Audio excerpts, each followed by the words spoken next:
बात आजकल हरियाणा के लोगों के जहन में लगातार आ रही है। जैसे 2019 के चुनाव में हरियाणा के लोगों के साथ धोखा हुआ, दगा हुआ। जेजेपी को हरियाणा के लोगों ने जिस तरीके से माना कि वो बीजेपी के खिलाफ चुनाव लड़ रहे हैं। जेजेपी ने खूब प्रचार किया, खूब बीजेपी को गालियां दी चुनाव प्रचार के दौरान, और ये दिखाने की कोशिश की कि अगर भारतीय जनता पार्टी को वोट नहीं देना चाहते तो जेजेपी को वोट दे दीजिए।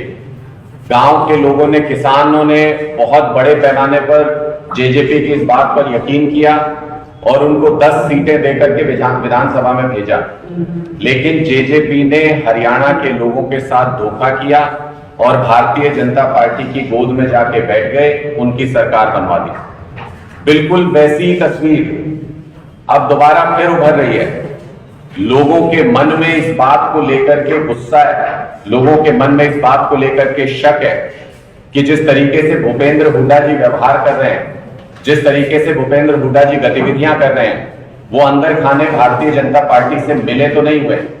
हाल ही में आप सबने देखा कि जिस तरीके से अमित शाह जी ने जब वो आए यहां पर तो कांग्रेस पार्टी को ट्रिपल डी की संज्ञा दी, 3 डी गिनवाए कांग्रेस पार्टी पर। और जब इसके बारे में भूपेंद्र हुड्डा जी से सवाल पूछा पत्रकारों ने, तो भूपेंद्र हुड्डा जी ने कहा अमित शाह जी मेरे खास मित्र हैं, अच्छे मित्र हैं अमित शाह जी।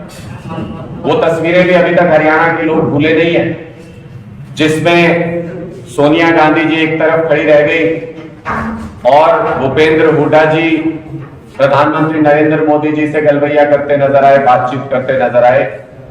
लोगों के मन में यह शक हुआ कि कहीं अंदर खाने ये दोनों पार्टियां, भूपेंद्र हुड्डा जी बीजेपी के साथ मिले तो नहीं हुए हैं। कहीं ये धोखा दोबारा तो नहीं होगा कि अगर 8-10 सीटें आ गई तो भूपेंद्र हुड्डा जी भारतीय जनता पार्टी के साथ चले जाएंगे, उनका साथ दे देंगे और एक नूरा कुश्ती अभी लोगों को दिखा रहे हैं, बाद में ये सब हाथ मिला लेंगे। ये शक लोगों के मन में इस वक्त है। इसलिए हम ये सवाल पूछना चाहते हैं भूपेंद्र हुड्डा जी से कि अमित शाह जी आए, आपके बारे में ट्रिपल डी की संज्ञा दी, कांग्रेस को 3 डी गिनवाए और बदले में उनको जवाब देने की बजाय या जो जनता के मूल प्रश्न उनको उठाने की बजाय भूपेंद्र हुड्डा जी ये क्यों कहते हैं कि अमित शाह जी मेरे अच्छे मित्र हैं? किस बात से डर लगता है भूपेंद्र हुड्डा जी को भारतीय जनता पार्टी के खिलाफ बोलने में? किस बात का उनको डर है? क्या उनकी कुछ ऐसी फाइलें हैं, क्या भ्रष्टाचार की कुछ ऐसी फाइलें हैं जो बीजेपी ने अपने पास रखी हुई हैं, जिसके डर की वजह से भूपेंद्र हुड्डा जी कभी भी भारतीय जनता पार्टी पर और खासकर नरेंद्र मोदी जी पर कोई सीधा निशाना साधने से बचते रहे हैं? और कभी उनकी मित्रता विजुअल के जरिए मोदी जी के साथ नजर आती है, कभी वो खुद कहते हैं कि अमित शाह जी मेरे अच्छे मित्र हैं। दोनों पार्टियों ने, हालांकि उसके बाद भूपेंद्र हुड्डा जी ने भारतीय जनता पार्टी को कहा कि ये 4D है, बीजेपी ने कहा ये कांग्रेस 3D है, कांग्रेस ने कहा ये बीजेपी 4D है। लेकिन दरअसल ना ये 3D का मामला है, ना ये 4D का मामला है, ये एक ही डी है। कुल मिला के दोनों पार्टियों का एक कॉमन डी है, वो है ड्रामा। ये दोनों पार्टियां ड्रामा कर रही हैं, एक दूसरे के खिलाफ जो मूलभूत मुद्दे हैं उनके ऊपर बात नहीं करते हैं, पॉलिटिकल बयानबाजी करके एक दूसरे का विपक्ष दिखना चाहते हैं। जितने महत्वपूर्ण मुद्दे हरियाणा के अंदर आपको पिछले कुछ समय में याद आते हैं, उनमें किसी पर भी कांग्रेस पार्टी ने कोई महत्वपूर्ण पोजीशन लेकर के कोई आंदोलन करने का काम किया हो, ऐसा नजर नहीं आता है।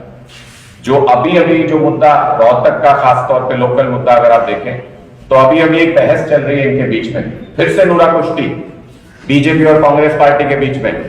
भूपेंद्र हुड्डा जी गए गांधी कैंप में, सबको पता है, सारे पीड़ित हैं वो लोग। उनके घर तोड़ करके जिस तरीके से एलिवेटेड ट्रैक बनाया गया, किसी को इस बात से कोई ऐतराज नहीं कि आप विकास कीजिए, लेकिन विकास के लिए आम लोगों के घरों को तोड़ के, उनकी दुकानों को तोड़ के, उनको बेघर करके उसके बदले में आप उनको दुकानें, मकान ना दें, ये सरासर अत्याचार है, अन्याय है। इसकी आवाज उठनी चाहिए समय समय पे और पूरी ताकत के साथ उठनी चाहिए। लेकिन भूपेंद्र हुड्डा जी जब वहां जाते हैं तो वो घड़ियाली आंसू के सिवा कुछ भी नहीं है। भूपेंद्र हुड्डा जी के पास 10 साल थे, इसी रोहतक ने उनको उस पोजीशन तक पहुंचाया था।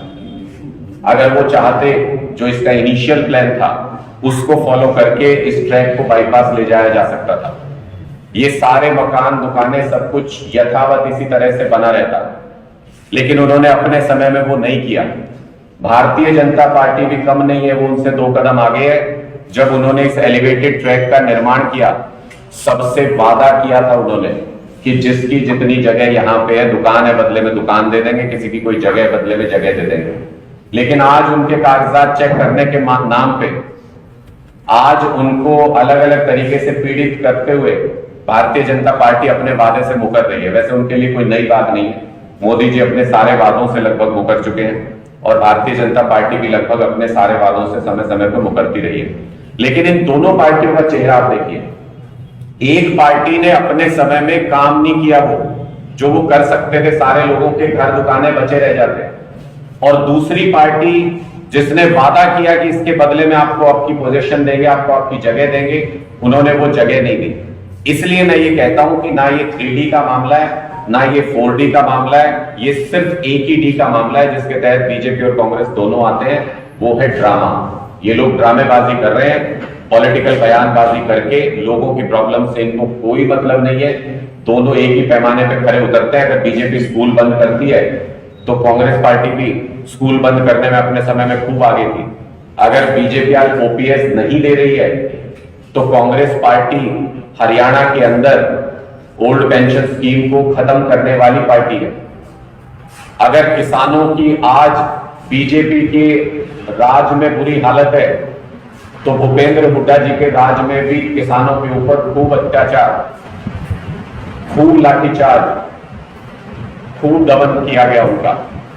अगर आज रोजगार के लिए भारतीय जनता पार्टी के राज में युवा परेशान है तो भूपेंद्र हुड्डा जी ने भी कोई कसर नहीं छोड़ी थी।